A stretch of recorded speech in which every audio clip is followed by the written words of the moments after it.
Mga kaibigan, 138. 138. Wow. Video muna tayo ng pagpasok. Yan. Video muna tayo ng pagpasok. Yan. Thank you.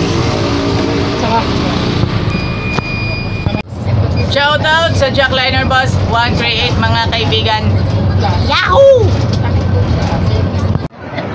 Mga friends, okay. Dito po tayo sa AC-Tex.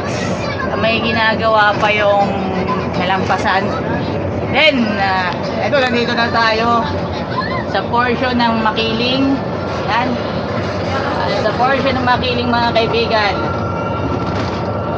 Portion ng Makiling, ayan. Nakikita pa ninyo ang Makiling. Sa barangay Makiling, yun, madadaanan ninyo, madadaanan po natin ang barangay Saimsim. Okay po. Ayan, tignan na natin. Meron din siyang flag, mga kaibigan. Ibig sabihin, nanguhulugan lang ng mga kaibigan. Ito po. Ito po ang boundary ng barangay Saimsim and barangay Makiling, kung saan ako naglalakad mula Acacia hanggang Makiling Petron Overpass. Kaibigan. Friends, gusto kong i-tour ko sa inyo ang Cuneta Astrodome, bagamat hanggang labas lang ako. Thank you. Here, Clary Joy, Cherbo.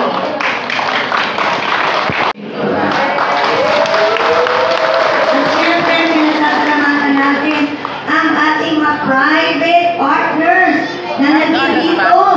Kaya pa kayo hindi umalis sa isa. Masalis. 15 companies o 16 companies na talagang naghahanap ng mga empleyado na manggagaling sa lungsod ng Pasay. Ganito ang nagkakali sa inyo lahat. Unang-una, kinocongratulate ko at pinasasalamatan ko lahat ng tao na nagtulong-tulong para po sa napaka-successful na job fair na ginagawa natin ngayon dito sa Barangay 14. Pagkapakan! Pagkapakan na kayo na ang dami ko pong appointments. Ayaw pa akong pakawalan sa Pasay City South High School. Kahit nakapagtapos na po ako magsalita, ang dami pang mga certificate, etc. na inihain at may mga sayaw pa. Hindi ko naman nakita yung mga sayaw nila. Kasi nagmamadali na ako pumunta dito. So anyway, napaka-importante po dito ginagawa natin. Dati-dati, kung marirecall nyo, ang mga job fair natin, puro lang sa Astrodome, sa MOA, mamamasahin pa kayo, di ba po? Yung oras, mas madaming kakainin. Kung nag-aalaga kayo ng bata, gusto nyo mag-apply, hindi pwedeng 20 minutos lang, makakabalik na kayo sa inyong bahay o 30. Siyempre, magbibihis pa kayo, magpapaganda pa kayo, mamamasahin pa. Pero pag ginagawa natin sa barangay, kahit iwanan mo sa biyanan mo, Nay, pakitingnan muna ang anak ko, mag-apply na ako dyan sa labas.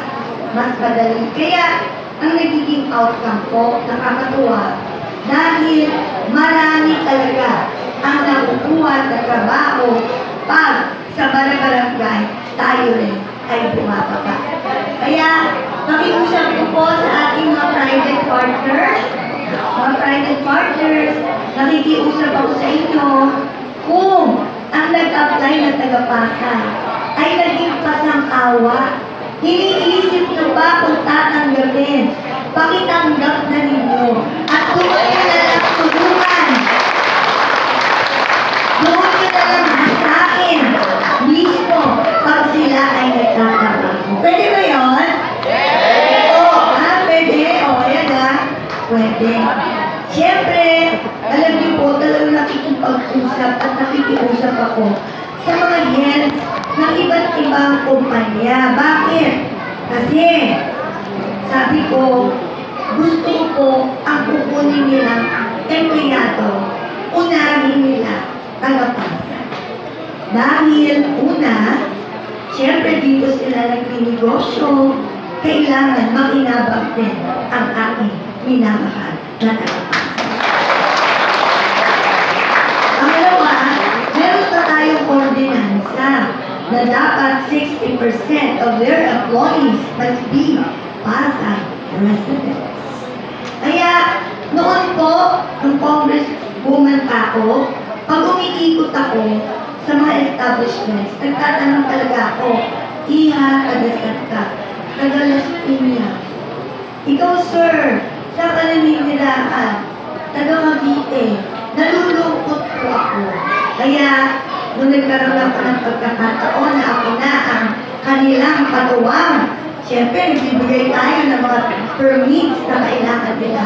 Nakiusap ako kung pwede, titigan nyo ang tagapasa. Ibig sabihin, bigyan ng priority. Pero hindi ko naman sila tinututukan. Baka mamaya hindi naman qualified ang tagapasay.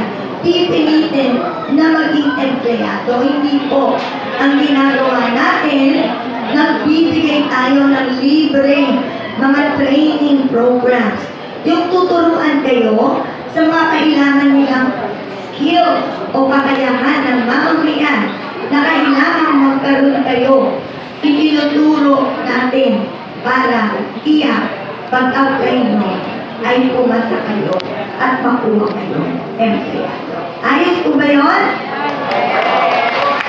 Kaya ngayon po, meron tayong mga iba't-ibang trainings na ibinibigay para mas makasayanan ang mga tagapasay at pag nag-apply, sigurado tayo matatanggap sa trabaho.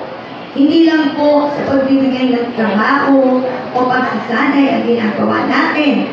Mula sa sinapupunan hanggang sa sumakabilang buhay ng mga programa, meron po tayong inihahandog patungkol sa pangkalusugan, pang-edukasyon, pangkabuhayan, kalinisan, kagandahan, kaayusan, katahimikan, at syempre ang pag-unlad ng ating lungsod, kasabay ang pag-unlad ng ating mahal na tagapasa. Kaya po, magtulungan pa po tayo.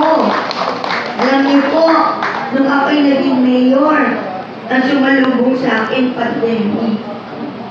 Ang hirap, walang handa na kahit isang tao sa nangyari yun. Nagulat, hindi alam anong gagawin. Tama ha? Tapos nagsara lahat. Ghost town. Walang lumalabas. Walang negosyo. Walang natanggalakad sa trabaho. Halos ang mga mayor. Kaya wala po tayong nasisingil ng mga buwis. At ang buwis na to, yan lang ang ginagawa natin mga programa at proyekto. Pero po, sa pagtutulungan natin, pagkakaisa, narating natin ang ating kinalalagyan ngayon. At talagang naging tunay na nanay po ako sa inyong lahat.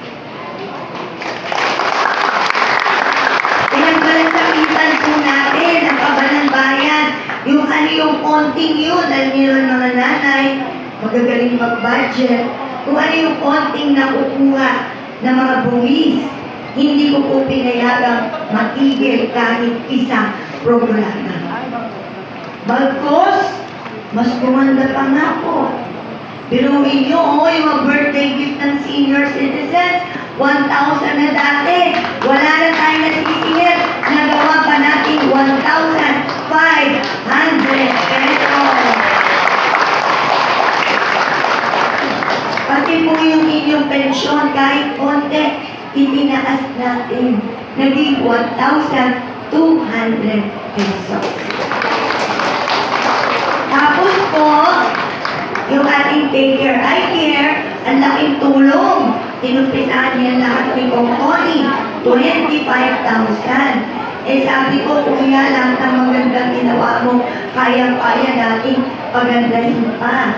Kaya kahit pandemic, naitaas po yan na maging 30,000 pesos. Lalo na po, yung financial assistance ng mga bata, yung dating tresurero ng syudad, ayaw na ayaw itaas po. Yan dahil sobrang laki ng budget na nakalaan para mabigyan mo ang 65,000 students ng tigli 500 piso at gagawin pa to buwan-buwan. Pero sabi ko, Tres, masipag ako, kakayanin natin yan. Pero binuhin mo, nag-pandemic. Kahit anong sipag, pero talagang dapat nandun ang pagmamahal sa kapwa. Kaya tingnan niyo po, na-doble natin, nagawa natin 1,000 pesos per month. At hindi lang natin ginandahan yung magaganda. Nagdagdag pa tayo ng mga programa. Wala. Dito, noon. Yung mga may kapansanan po na mamamayan. Ngayon po, nakakatanggap na rin sila ng birthday gift galing sa lokal na pamahalaan.